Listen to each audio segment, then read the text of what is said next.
Napoleon was quieter, and the alarming symptoms diminished a little. At 2 a.m., paroxysm of fever accompanied by delirium.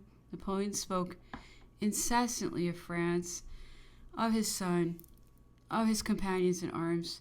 Stengel, Desaix, Massena, victories declaring, run, hasten, press the charge, they are ours. I was listening and following the progress of that painful agony, the deepest distress and affliction, when Napoleon, suddenly collecting his strength, jumped on the floor and would absolutely go down into the garden to take a walk. I ran to receive him in my arms, but his legs bent under the weight of his body. He fell backwards, and I had the mortification of being unable to prevent his falling.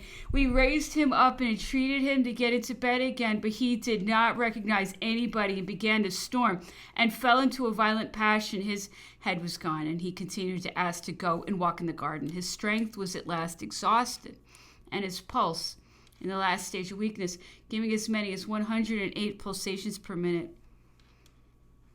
At 9 a.m., the fever decreased, and the emperor gave me some instructions, to which he added these words: recollect what I've directed you to do after my death. Proceed very carefully to the anatomical examination of my body, and particularly of the stomach. The physician de Montpellier had announced that the cirrhosis in the pylorus would be hereditary in my family. Their report is, I believe, in the hands of Louis. Ask for it, and compare it with your own observations, in order that I may save my son from that cruel disease. You will see him, doctor, and you will point out to him what is best to be done, and will save him from the cruel sufferings I now experience. This is the last service I asked of you. I was anxious to render this service. I had at one time the hope of being able to do so. The petitioner with whom the report was deposited had offered to show it to me, but it turned out the next day that he had been mistaken the day before, that he no longer had that report in his possession, but that he had mislaid it. I was therefore unable to make the comparison which Napoleon wished.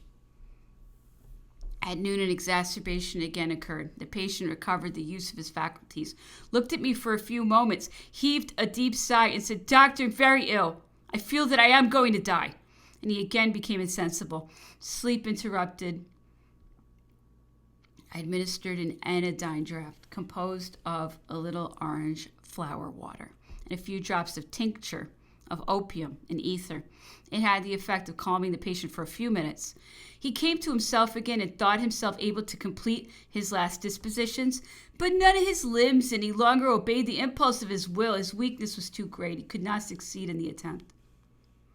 Towards 1 o'clock, he took 2 biscuits and some red wine, diluted with water. His end was now approaching. We were going to lose him, and everybody redoubled his zeal and attention, anxious to give him a last mark of devotedness. His officers, Marchand, Saint-Denis, and myself, had exclusively taken upon ourselves the duty of sitting up at night, but Napoleon could not bear the light, and we were obliged to lift him up and to administer all the cares his state required in the midst of a profound obscurity. Anxiety had added to our fatigue. The Grand Marshal was exhausted. General Montsalon was equally so, and I was not much better. We therefore yielded to the pressing solicitations of the Frenchmen who inhabited Longwood, and gave them a share in the melancholy duties we had to perform. Pierron, Corso, everyone, in short, sat up conjointly with some one of us. The zeal and solicitude they manifested sensibly affected the emperor, who recommended them to his officers, enjoining that they might be assisted and taken care of. And my poor Chinese, said he, do not let them be forgotten either. Let them have a few scores of Napoleons. I must take leave of them also. Third, the patient had passed a better night than usual. The alarming symptoms of the preceding day had diminished, and he reposed a few moments. Towards morning, the fever increased, general agitation. At 7 a.m., the fever lost a little of its intensity. Great prostration of strength, deep sighs, anxiety. At about 9, the emperor took with pleasure 2 biscuits, a little wine, and the yolk of an egg, but the prostration of strength still continued to increase. Somnolency, hiccup, frequent nausea, vomiting of the same nature as preceding. I administered a few spoonfuls of the usual anodyne draught. Hudson suddenly taken by a fit of humanity, imagined that cow's milk might assuage Napoleon's cruel agony and offered some. Dr. Arnott, admiring the inspiration of his chief, wished to try the effect it would produce. But I opposed this trial with all my might, upon the ground that milk is naturally heavy and indigestible, that the emperor's stomach constantly rejected the mildest, slightest, and most digestible substances, that even when in good health he had never been able to bear any kind of milk, that he had, each time he had taken any, experienced a derangement more or less serious in the digestive organs, and that the soup à la reine had always acted upon him as a purgative. Dr. Arnott was not at first convinced by these arguments, which I strenuously maintained, and we had a very warm discussion on the subject. Ultimately, however, I succeeded in preventing milk from being given to the dying Napoleon. At noon, aggravation of the symptoms, which became more and more alarming, the fever and the icy coldness of the lower extremities increased, and the patient was a prey to general anxiety. The heat of the body very much below natural temperature. Napoleon drank copiously of orange flower water mixed with common water and sugar. He found relief from that beverage and preferred it to every other. At 2 p.m., the fever diminished. We withdrew. Vignali alone remained, and having joined us again a few moments afterwards in the next room, he informed us that he had administered the viaticum to the emperor. 3 p.m. The fever returned with increased violence, general anxiety, oppression, and spasms in the epigastric region, and the stomach violent and almost incessant hiccup.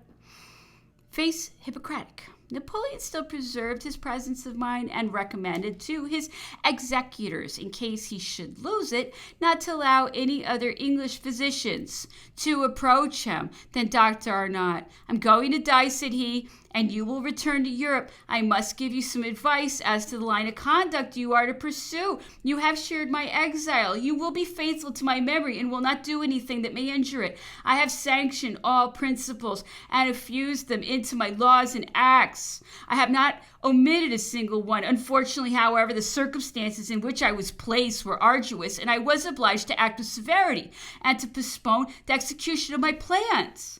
Our reverses occurred. I could not unbend the bow, and France has been deprived of the liberal institutions I intended to give her. She judges me with indulgence. She feels grateful for my intentions. She cherishes my name and my victories. Imitate her example. Be faithful to the opinions we have defended and to the glory we have acquired. Any other course can only lead to shame and confusion." An order from the governor directed us to hold a consultation with Drs. Short and Mitchell. They came to my apartment, and I explained to them the symptoms of the disorder, but they were not satisfied with this explanation and wished to ascertain by their own observation the state in which Napoleon was. I, however, assured them that every attempt of that kind would be useless.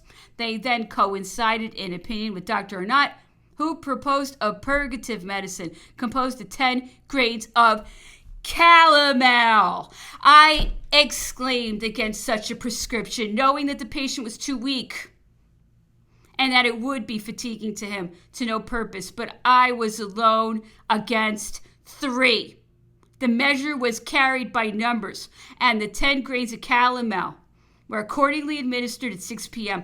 At 7, the emperor took a few spoonfuls of savion, but he could not swallow them without water. A state of calmness frequently interrupted. The hiccup began again with violence. 10 p.m., the 10 grains of calomel not having produced any effect, a deliberation took place as to whether another dose should be administered, but this time I broke through all ceremony and peremptorily opposed their determination. Between 11 and 12 p.m., abundant evacuation of matters, having the consistency and color of pitch, complete collapse, anxiety, cold perspiration. Patient drank frequently of orange flower water with common water and sugar. 4th, the same symptoms continued the whole night. The emperor only took a small quantity of orange flower water and at distant intervals. The weather was horrible. The rain fell without interruption, and the wind threatened to destroy everything. The willow under which Napoleon usually sat to enjoy the fresh air had yielded to the tempest. Our plantations were torn up by their roots and lay scattered about. A single gum tree still resisted when a whirlwind seized it, tore it up, and laid it prostrate in the mud. It seemed as if none of the things the emperor had valued were to survive him. Between 7 and 8, 5 successive abundant evacuations occurred in the same nature as the last observed upon. The patient was in a state of complete exhaustion, which increased every moment, violent and incessant hiccup. The patient refused to take any internal medicine, and it was even scarcely possible to induce him to take a little cold broth of the consistence of jelly. A little later, he drank a large quantity of orange flower water mixed with common water and sugar and complained of violent colic. The Alvine evacuations again occurred 3 times, but the patient was not conscious of them. He seemed totally deprived of all sensation. Towards evening, the intensity of the fever increased. The 5th. The patient passed a night of extreme agitation, general anxiety, breathing difficult, sometimes accompanied by a snoring noise, frequent hiccup, continual spasms in the epigastric region and the stomach, eructations giving issue to dark, acrid, nauseous liquid matters. The clock struck 5:30, and Napoleon was still delirious, speaking with difficulty and uttering words broken and inarticulate. Amongst others, we heard the words, "head, army," and these were the last he pronounced, for they had no sooner passed his lips than he lost the power of speech, violent pains in the abdomen, last stage of dyspnea, body cold and convulsed, covered with clammy perspiration, trismus. The pulsations were scarcely felt in the carotid and axillary arteries. I thought the vital spark had fled, but by degrees the pulse rallied, the oppression decreased, deep sighs escaped from his breast. Napoleon was still alive. And now occurred the most affecting, perhaps, of all the scenes that had taken place during the emperor's long agony. Madame Bertrand, who would not quit the bedside of the august patient, notwithstanding her own sufferings, went first for her daughter Hortense, and afterwards for her 3 sons, to show them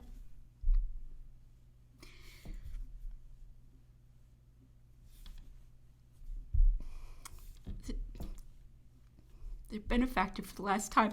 No words can express the emotion of those poor children on witnessing this spectacle of death. They had not seen Napoleon for about 50 days, and their eyes, full of tears, sought with terror upon his face, now pale and disfigured, the expression of greatness and goodness which they were accustomed to find in it. As if by common accord, they rushed towards the bed, seized the hands of the emperor, kissed them, and sobbing aloud, covered them with tears. Young Napoleon Bertrand could no longer bear this heart-rending scene. Overcome by his emotion, he fell back and fainted. We were obliged to tear these youthful mourners in the midst of their grief from the emperor's bedside and to take them into the garden. No doubt the recollection of this scene is forever engraven on their hearts, and their tears will flow more than once when they recollect that they have contemplated the body of Napoleon at the moment when his great soul was on the point of leaving it. The impression also produced upon us all on witnessing the moving adieu of these children to their august protector is beyond the power of words to express.